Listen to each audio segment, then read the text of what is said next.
I'm about to make my favorite Brussels sprout salad, and you can start by slicing fresh Brussels sprouts, or you can use a very convenient shortcut. And we're gonna start by making a flavorful 4-ingredient maple cider vinaigrette.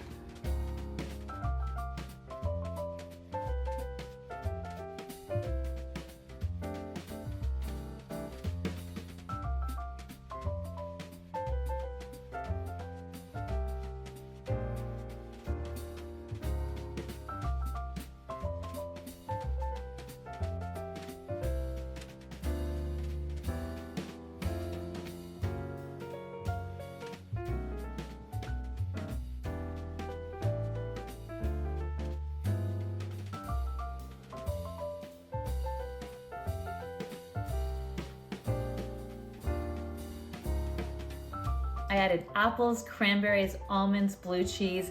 The salad is loaded with flavor and texture. Add any protein and you have a great meal.